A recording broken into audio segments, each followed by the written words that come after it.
Good morning, and welcome to the collaborative action research of St. Peter's Junior High and St. John Bosco.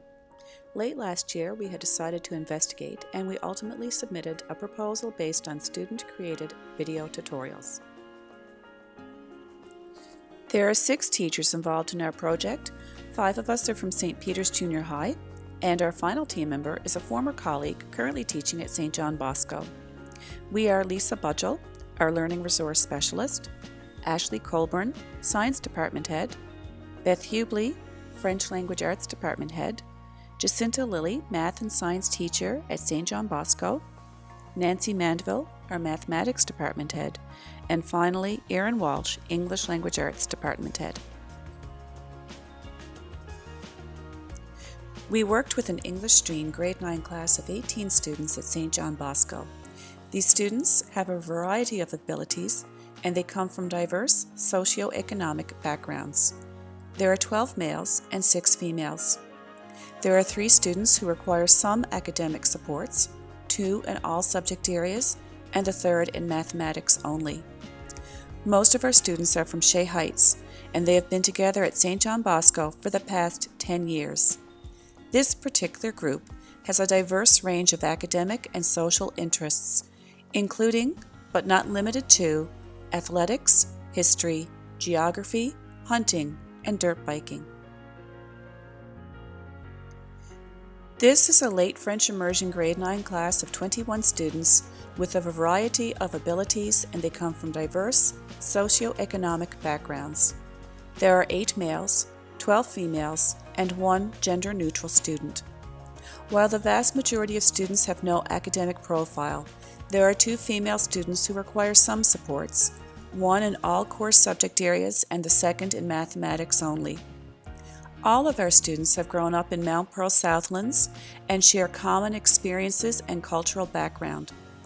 Our group has a diverse range of academic and social interests, including, but not limited to, athletics, art, music, and reading. We have future composers, engineers, medical personnel, and so much more, including at least 1 astrophysicist. We believe strongly in facilitating student-centered, teacher-led learning constructs that promote diversity and collaboration among participants. With determination and hard work, anyone can succeed as they explore and extend their understandings. We wanted to provide a learning challenge not only for ourselves, but also for our students. During the initial phase, we were interested in completing action research in improving academic achievement with specific learning processes, communication, and reasoning. Our students' communication and reasoning scores in mathematics and science have been low historically, based on both external and internal data. We knew we had to seek a solution to this problem, so we have been working with our students across all curriculum areas using a specific constructed response strategy, RACES, in which students provide evidence-based responses. In brief, RACES responses require the following student output. R. Restate the stem of the question in your topic sentence. A. Answer all parts of the question. C. Cite evidence, whether that's text-based, reasons, or personal experience, to support your ideas. E. Explain and elaborate how the evidence supports your ideas. And S. Summarize your ideas in a closing sentence. Similarly, students at St. John Bosco use DSSC responses that require similar student output. D. Define all math terms where possible. S. Provide a statement, which is the answer to the question in words. S. Support your statement through the use of models and symbols. And C. Summarize your ideas in a concluding sentence. With respect to developing an understanding of our focus area, Tom Walsh was an absolute godsend to us as we embarked on this journey earlier this year. He had brought several texts for us to peruse and provided us with hands-on activities so that we could experience the 5E model before we introduced it to our students. Throughout the process, the STEM TIA team has been open to supporting us in any way possible. Additionally, we used the Reflective Educator's Guide to Classroom Research, 3rd edition, and other resources as we explored our understandings of teacher-practitioner inquiry. Outcomes from the core subject areas are achieved with this project. As stated previously, communication and reasoning outcomes are the focus for the mathematics and science programs. With respect to English Language Arts and French Language Arts programs, our students have utilized the RACES response strategy to explore, clarify, and reflect on their learning. We have included these outcomes as part of our action research. For our students, the research question was, how will student-created videos affect communication and reasoning? As for our research questions, there were 3. How will the use of student-created tutorial videos affect our teaching practices? What is our role as teacher practitioners to enhance student-created tutorial videos?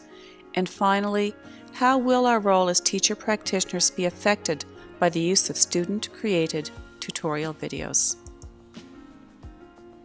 We sent home consent forms to families, and part of that communication was to provide project details. We really promoted this project with students and explained that they were chosen specifically for this project. There was immediate buy-in from an overwhelming majority of students. One team member was able to participate in the 2-day TIA introduction in August. The team also worked intensely with Tom Walsh, especially as we were beginning our project. We had spent considerable time during the 2014-2015 academic year discussing and fine-tuning our project idea.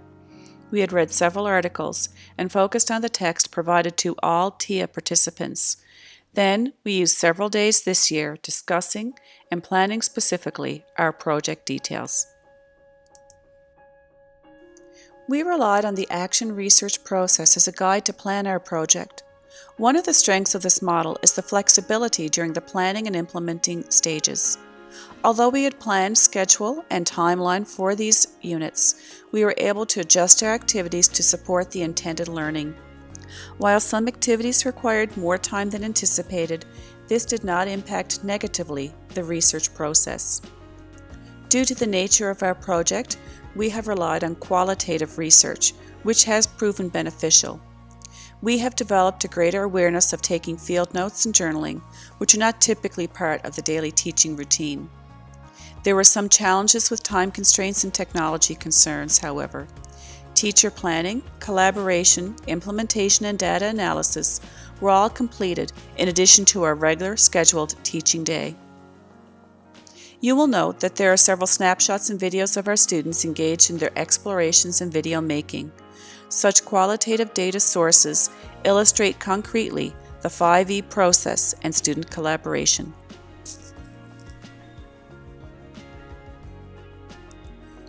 Once again, due to the nature of our project and action research itself, we decided that qualitative methods were best suited for our immediate needs. We collected and stored in Google Classroom, using our Google Apps for Education accounts, student process workings that will be evaluated based on a rubric constructed for this project and will be used in all curriculum areas on a go-forward basis. This rubric assesses the degree to which students demonstrate understanding of each component of the RACES response strategy, which we are using to measure part of the process. Also, we constructed a rubric to use for the mathematics skill processes of communication and reasoning. Other data sources include photos, videos, and student work samples. Our data analysis was based upon student process work, journaling, student interviews, student surveys, and student-created tutorial videos. We used the aforementioned rubrics in addition to peer evaluations. We feel more competent with the action research process than we had been when we initially discussed the possibility of participating in this endeavor. From forming our project idea to finalizing our questions and research strategies, we've enjoyed the collaborative process with staff members with whom we typically do not work. It is safe to say that the English and French language arts teachers currently feel slightly more confident with certain mathematical and scientific communication and reasoning processes. Likewise, our mathematics and science colleagues feel more confident with how best to adapt the racist response strategy to their respective subject areas. We've opened our assessment strategies to include the storyboarding and video creation processes to our repertoire. Student engagement is, of course, key, so facilitating exploration time as they learn new strategies and/or discover new ways to make more available to other students these communication and process skills was an essential component. We arranged several mathematics classes where Nancy and Erin co-taught so that Nancy could focus on the mathematical processes and Erin could ensure that students adhered to the races and constructed response strategy as they explored their problems. Likewise, Ashleigh had scheduled several classes in the Learning Resources Center so that the group could engage with the 5E model: engage, elaborate, explore, explain, and evaluate in science with the electricity unit. Beth supported Ashleigh by creating Google Classroom accounts for students so that they could post their journals, reflections, and complete their peer evaluations. Through the use of Google Classrooms, we collected both quantitative and qualitative data. Students were able to access the reflective journals and the online surveys via this format. The data reflected the students' thoughts and opinions on the progress and the process of the project. We were able to easily access the completed data for assessment purposes. Google Forms enabled us to quickly compile the necessary data for analysis.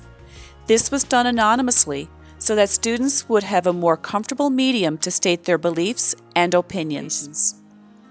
It was really interesting to witness student growth, especially as some unexpected leaders emerged. However, there was a small group of students whose work efforts did not match that of their peers. This was especially noticeable as the project continued into May, much later than we had originally anticipated. That said, overall, we are generally satisfied that students improved not only their understandings of communication and process skills, but also they acquired and/or developed several discrete yet essential skills necessary for productive and respectful work environments. Our students never cease to amaze us with their energy, enthusiasm, and explorations. As mentioned previously, several of our students' leadership abilities really came to the fore as we explored our understandings. Somewhat less surprising are the remarkable capabilities of students upon whom we could rely unfailingly to troubleshoot with technology issues and redirect the focus of other peers. Truly, they are a remarkable group of young adults. We believe that we will change some of our classroom practices, especially with respect to the use of Google Apps for education, specifically using Google Classroom. Self-reflection is essential for all teacher practitioners. This journey is never ending as we continually strive to improve upon past successes and find a way forward from mistakes that are essential to the learning process. We feel that this project has been a tremendous learning experience for us individually and collectively. We have discussed the logistics of how to continue the process of using student-created tutorial videos in other grade levels and subject areas. At least one of us will make regular use of Google Classroom with her students, while others will avail of it as the learning context permits. The spark has been most definitely lit for us. And just like our students, we engaged in explorations and learned quite a lot about ourselves, our students, and the processes involved. One key question that we share is how will the final product benefit our students in the future? We do not often consider the teacher as learner, yet our teaching practice is evolving continuously. Often this is due to our role as reflective educators. However, this is also indicative of our engagement with our students, the curriculum, other educators, and research, all of which contribute to and impact the learning context and learning constructs. As for the teacher inquiry process, our understanding has expanded considerably, not the least of which is due to the nature of the process itself. As our students extended their understanding of communication and reasoning skills, so too did we explore further our understanding of teacher inquiry through our collaboration and reflection. One key strength strength is the use of using Evernote to record our reflections as well as completing the portraits. Both components require educators to reflect on our practices and to focus on future planning. Even the suggested guiding questions we use in our reflections, what, so what, now what, encourage us to seek solutions to problems that we may have encountered, challenge us to anticipate possible long-term consequences, and anticipate our potential future teaching practice. So often, our reflections are not recorded anywhere other than our yearly personal and professional growth plans. Thus, educators may lose momentum. However, recording our reflections on a daily basis using Evernote or some other application makes us more aware consistently of the impact such activities have on our teaching practice and, therefore, our students' learning. Despite some hiccups with technology, we do believe that we experienced success with this project. Our students' understanding of communication and reasoning has improved significantly as they participated in the 5E model in both mathematics and science. While this one group has demonstrated improvement, we are unable at this point to determine the impact on our 7th grade students, and these videos are not yet posted for student viewing. However, we will ensure that we do monitor possible impact after we have posted the videos. Additionally, we have most definitely achieved our intended goal of collaborating across the curriculum with other staff members. We have learned significantly from each other and our students. It's interesting to note how other individual and collective roles evolved during this inquiry process. As reflective practitioners, we often seek opportunities to collaborate within our professional learning community. The teacher inquiry process supports fully such opportunities. We were able to work not only with our own staff members, but also with one teacher from St. John Bosco. We also, of course, had the full support of the STEM TIA team. We decided at the initial stage of implementation that students would work together throughout this process. Together, we determined small groups that we believed would not only collaborate successfully, but also groups in which students would learn from each other. This meant that groups would reflect the diverse nature of the class. Therefore, groups had students who are high achievers, low achievers, and average ability students. Activities were designed to support a student-centered, teacher-led learning environment. Students were encouraged strongly to engage fully with the learning process.